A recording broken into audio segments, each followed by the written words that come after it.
Hello दोस्तों, कैसे हैं आप लोग। मैं आप सबको एक बार फिर अपने यूट्यूब चैनल में स्वागत करता हूं। जैसा कि आप लोगों को पता है कि आजकल मैं अपने यूट्यूब चैनल पर KVS PRT प्रिपरेशन को लेकर वीडियोज डालता रहता हूं। इससे पहले भी KVS से संबंधित, DSSB और MCD से संबंधित मैं कई वीडियो डाल चुका हूं।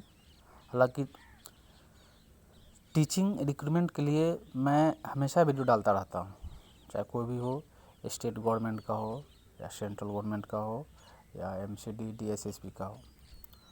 तो स्पेशल अभी मेरा टारगेट DSSB MCD और KVS का PRT का है। मैंने सिलेबस पहले ही अपने चैनल पर डाल दिया है।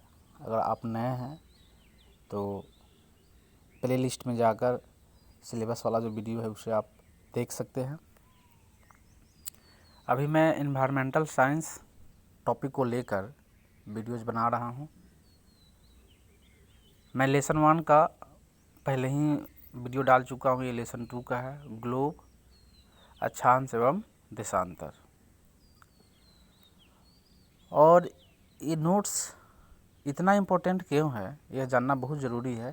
इसके लिए मैं इसके बाद एक स्पेशल वीडियोज लेकर आऊँगा जिसमें मैं आप लोगों से चर्चा करूँगा। फिलहाल ये वीडियोज लंबा ना बन जाए, इसलिए इस नोट्स को मैं अब आगे बढ़ा रहा हूँ।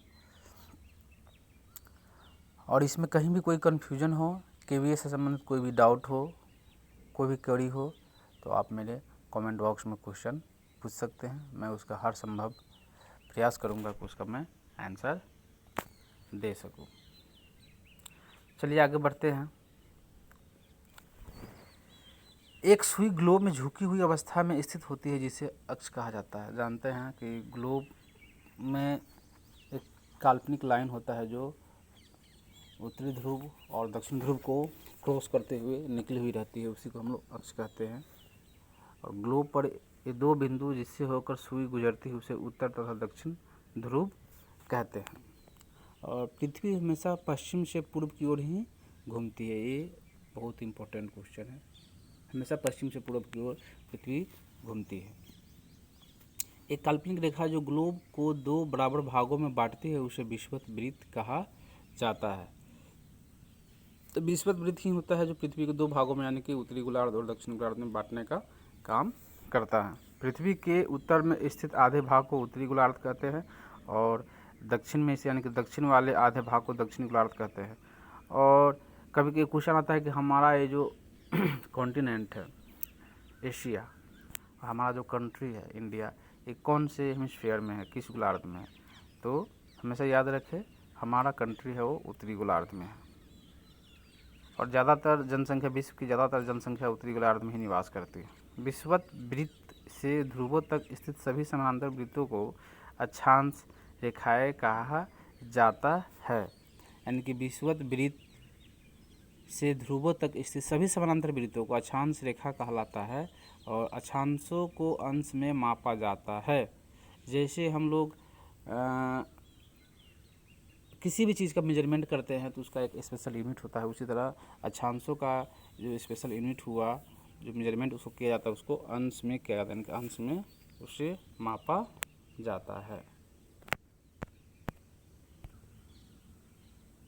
ये देखिए, ये जो ग्लोब है और इसमें ये सभी समानांतर रेखाएं, एक दूसरे के जो समानांतर रेखाएं ये सभी अक्षांश रेखाएं कहलाता है। बहुत सारे समानांतर रेखाएं हैं, सभी को अक्षांश रेखा कहते हैं। ये हमारा हो गया उत्तर ध्रुव और नीचे दक्षिण ध्रुव आता है। और सभी समानांतर रेखाएं जो अक्षांश रेखा कहलाते हैं उसमें कुछ ऐसे अक्षांश रेखाएं जो बहुत महत्वपूर्ण माना जाता है, उससे संबंधित मतलब उसी से संबंधित क्वेश्चन एग्जाम में पूछा जाता है। जैसे ये जो विषुवत वृत्त है ये, और ये भी अक्षांश रेखा माना जाता है। यहाँ कर्क रेखा है उत्तरी गोलार्ध में 23.5 डिग्री, देखिए।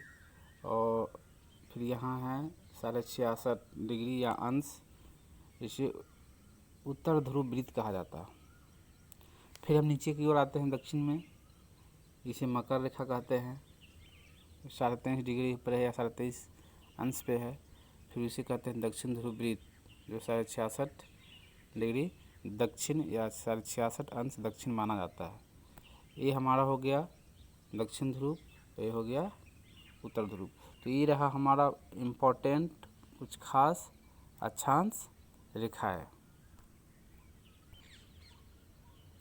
अब विषुवत वृत्त शून्य अंश अक्षांश को कहा दर्शाती है, यानी कि विषुवत वृत्त को से ही जो अक्षांश रेखा है उसका जो मेजरमेंट वहाँ से 0 से ही शुरू होता है, ऊपर की ओर जाते हैं तो बढ़ता है ध्रुव की ओर, फिर नीचे की ओर भी जाते हैं तो दक्षिण ध्रुव की ओर वो बढ़ता है।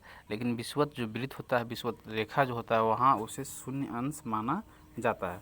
अब विषुवत वृत्त के दोनों तरफ ध्रुवों के बीच की दूरी पृथ्वी के चारों ओर के वृत्त का 1/4 होता है, यानी कि विषुवत वृत्त से दोनों तरफ ध्रुव के बीच की दूरी पृथ्वी के चारों ओर के वृत्त का 1/4 होता है। अतः इसका माप होगा 360 अंश का 1/4, यानी कि 90 अंश।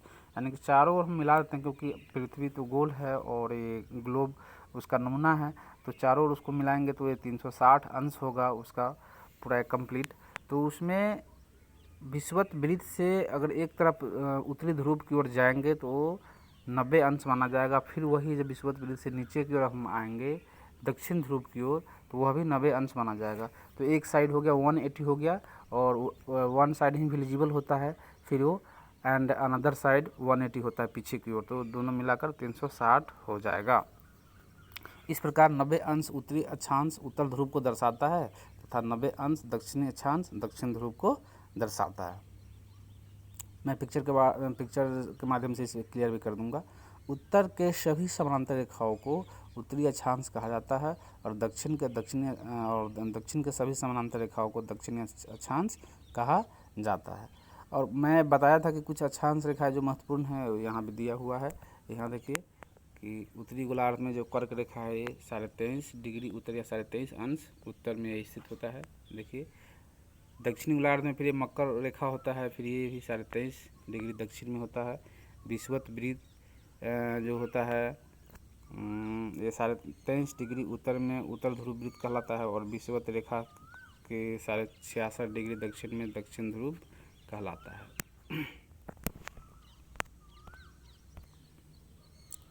कर्क रेखा और मकर रेखा के बीच के सभी अक्षांशों पर सूर्य वर्ष में एक बार दोपहर में सिर के ठीक ऊपर होता है, इसलिए इस क्षेत्र में सबसे अधिक ऊष्मा प्राप्त होती है तथा इसे उष्णकटिबंध क्षेत्र कहा जाता है। यानी कि कर्क रेखा और मकर रेखा, मैंने बताया था कि कर्क रेखा ऊपर उत्तरी गोलार्ध में और मकर रेखा नीचे दक्षिणी गोलार्ध में, दोनों के बीच का जो अभी अक्षांश होते हैं उस पर सूर्य वर्ष में एक बार यानी कि दोपहर में सिर के ठीक ऊपर होता है, इसलिए इस क्षेत्र में सबसे अधिक ऊष्मा प्राप्त होता है। इसी क्षेत्र में हम जो एक महादेश है अफ्रीका है वो पड़ता है, इसलिए वहाँ का जो जलवायु होता है काफ़ी गर्म होता है, और इसी बीच में जो विषुवतीय क्षेत्र पड़ता है, और वहाँ क्योंकि सूर्य डायरेक्ट सर के ऊपर पड़ती है, इसलिए वह क्षेत्र काफ़ी गर्म माना जाता है। और इस क्षेत्र को यानी कर्क रेखा और मकर रेखा के बीच के क्षेत्र को उष्ण कटिबंध कहा जाता है।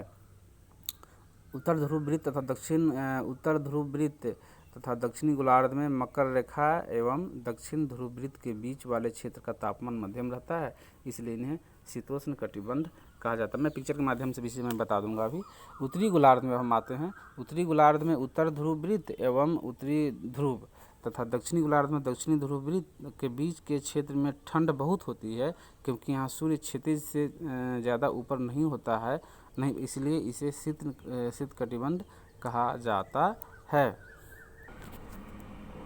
अब ये देखिए, यहाँ एक कर्क रेखा हुआ, ये मकर रेखा हुआ, ये दोनों के बीच में यानी कि इंक्लूडिंग विषुवत वृत्त विषुवत रेखा, ये उष्ण कटिबंध क्षेत्र कहा जाता है। यहाँ सूर्य की किरण साल में एक बार ठीक सर के ऊपर पड़ती है, इसलिए यहाँ गर्मी अधिक पड़ती है, और इस भाग को उष्ण कटिबंध क्षेत्र कहा जाता है। और फिर जैसे हम कर्क रेखा, ये जो कर्क रेखा है यहाँ से उत्तर ध्रुव वृत्त, ये वाला जो घर है यहाँ तक, इस बीच में मध्यम तापमान रहता है, ठीक है, मॉडरेट टेम्परेचर रहता है, इसलिए इसे कहते हैं उत्तरी शीतोष्ण कटिबंध कहा जाता है। फिर हम आगे आते हैं, उत्तर ध्रुव वृत्त से लेकर आगे उत्तरी ध्रुव तक आएंगे, यहाँ से लेकर यहाँ तक आएंगे यहाँ बहुत ठंड ही ठंड पड़ती है। क्योंकि यहाँ जो सूरज की जो किरणें होती है वो डायरेक्ट नहीं पड़ती है, तिरछी पड़ती है, इसलिए यहाँ ठंड पड़ती है, गर्मी नहीं पड़ती है।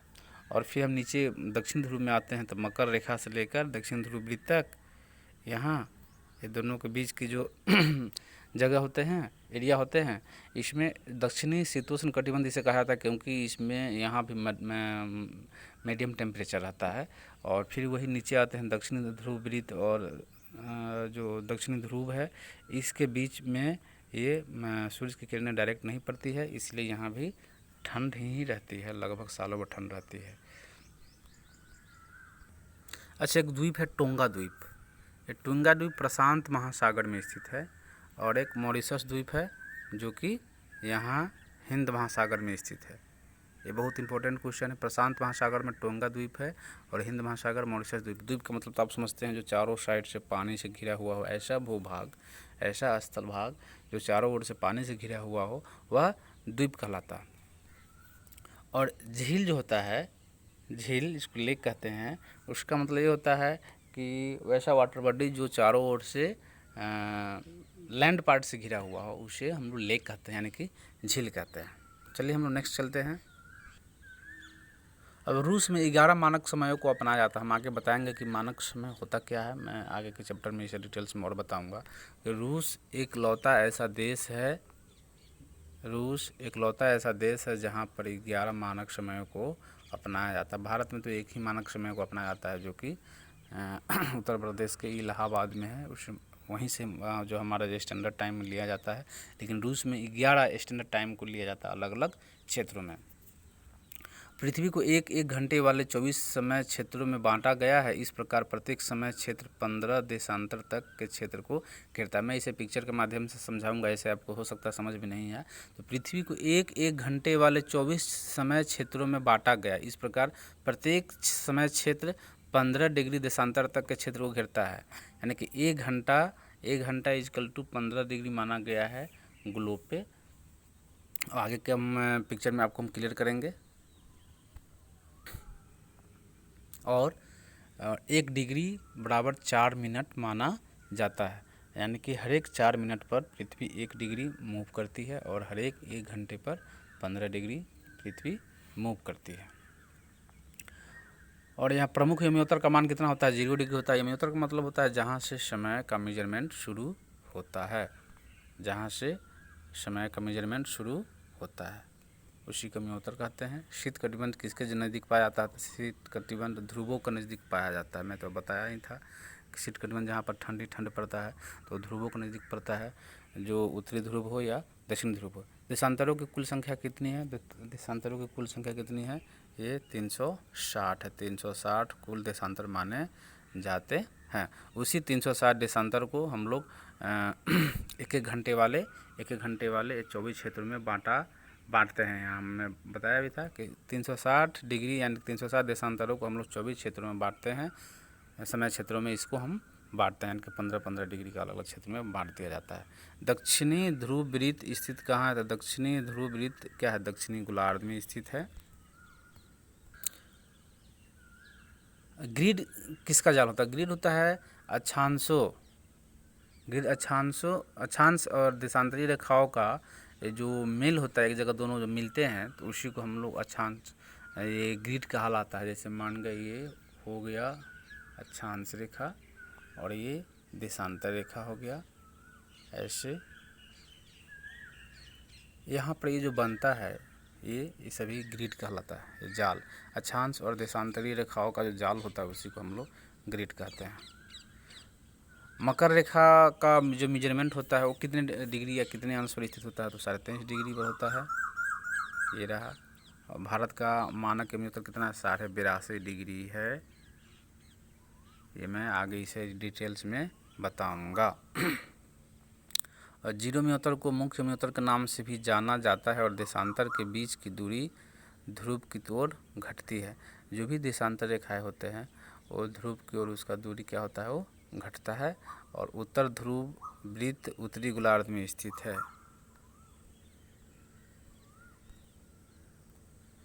ये जो दोस्तों एक क्वेश्चन है आपका, देशांतरों के बीच की दूरी ध्रुवों की ओर घटती है, ये बहुत इंपॉर्टेंट क्वेश्चन। अब पृथ्वी का सही आकार क्या होता है? तो पृथ्वी का सही आकार, पृथ्वी उत्तर एवं दक्षिण ध्रुवों पर थोड़ी चपटी तथा मध्य में थोड़ी उभरी हुई होती है। ग्लोब क्या है? तो ग्लोब पृथ्वी का लघु रूप में एक वास्तविक प्रतिरूप है। कर्क रेखा का अक्षांशीय मान क्या होता है? तो कर्क रेखा का अक्षांशीय मान क्या होता है? ये 23.5 डिग्री उत्तर, यानी कि 23.5 अंश उत्तर माना जाता है। पृथ्वी के 3 ताप कटिबंध कौन कौन से हैं? तो उष्ण कटिबंध ताप मैं बताया भी था, जो कर्क रेखा और मकर रेखा के बीच में पाया जाता है। शीतोष्ण कटिबंध पाट, शीतोष्ण कटिबंध पाट जो अगर उत्तरी ध्रुव में हम लोग आते हैं तो ये कर्क रेखा और जो उत्तरी ध्रुव वृत्त होता है उसके बीच में पाया जाता है। और शीत कटिबंध पाया जाता है जो ध्रुवों के आसपास पाया जाता है, मैं बताया ही था। अक्षांश एवं देशांतर रेखाएं क्या है? तो विषुवत वृत्त से ध्रुवों तक स्थित सभी समानांतर वृत्तों को अक्षांश रेखा कहा जाता है, मैं बताया था। और उत्तर ध्रुव को दक्षिण ध्रुव से जोड़ने वाली सभी को देशांतर रेखा कहलाता है। यानी कि उत्तर ध्रुव से दक्षिण ध्रुव को जो भी रेखाएं जोड़ती है, यानी कि उत्तर ध्रुव और दक्षिण ध्रुव को जोड़ने वाली सभी रेखाएं देशांतर रेखाएं कहलाती है। अब देखिए यहाँ ये उत्तरी ध्रुव है और नीचे दक्षिणी ध्रुव है। ये दोनों को जोड़ने का काम बहुत सारी रेखाएं एक दूसरे से कर रही है। यहाँ देखिए ये सभी रेखाएं, इसी को हम लोग देशांतर रेखाएं कहते हैं। यही देशांतर रेखा हुआ, यानी कि जो उत्तरी ध्रुव और दक्षिण ध्रुव को जोड़ने का काम करे उसे क्या कहते हैं? देशांतर रेखा कहते हैं। और अक्षांश रेखा क्या होता है? यानी कि विषुवत वृत्त से दोनों ध्रुवों की ओर, यानी कि उत्तरी ध्रुव और दक्षिण ध्रुव की ओर जो समानांतर रेखाएं हैं उसे हम लोग क्या कहते हैं? अक्षांश रेखा कहते हैं। देखिए अक्षांश हो गया, और खड़ा जो रेखा हुआ जो ध्रुवों को जोड़े उसे हम लोग क्या कहते हैं? देशांतर रेखा कहते हैं।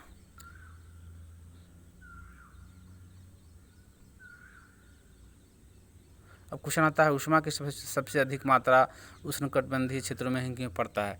तो कर्क रेखा तथा मकर रेखा के बीच के सभी अक्षांशों पर सूर्य वर्ष में एक बार दोपहर में सिर के ठीक ऊपर उठता है, इसलिए इस क्षेत्र में सबसे अधिक ऊष्मा प्राप्त होती है तथा इसे उष्णकटिबंध क्षेत्र कहा जाता है।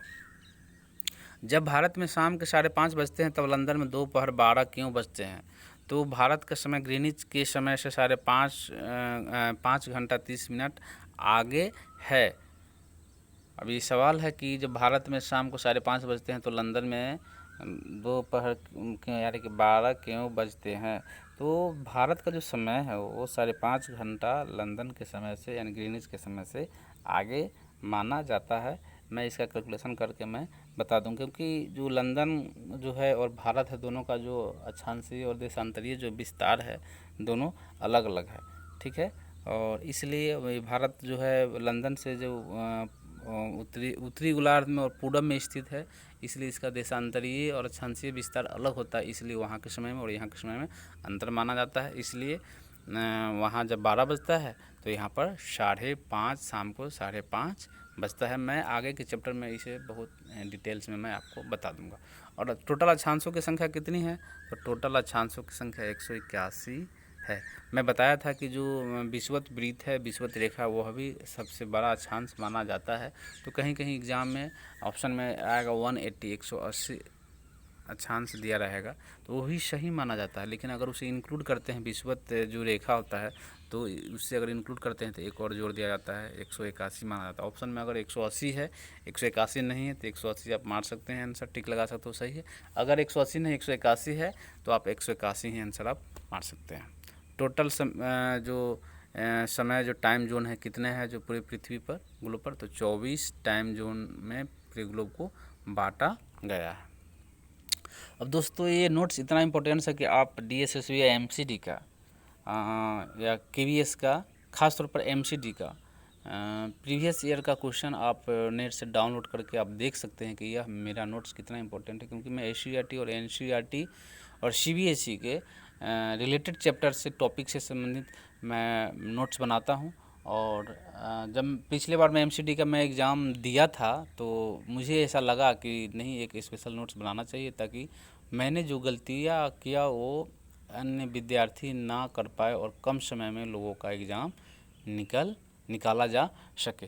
तो दोस्तों इससे संबंधित और भी अगर आपको वीडियो की जानकारी वीडियो चाहिए तो आप मेरे वीडियो को चैनल को सब्सक्राइब करें, ज़्यादा से ज़्यादा शेयर करें, और किसी भी तरह की परेशानी अगर आप फेस कर रहे हो तो आप मेरे कमेंट बॉक्स में कमेंट करें, मैं उसका आंसर दूंगा।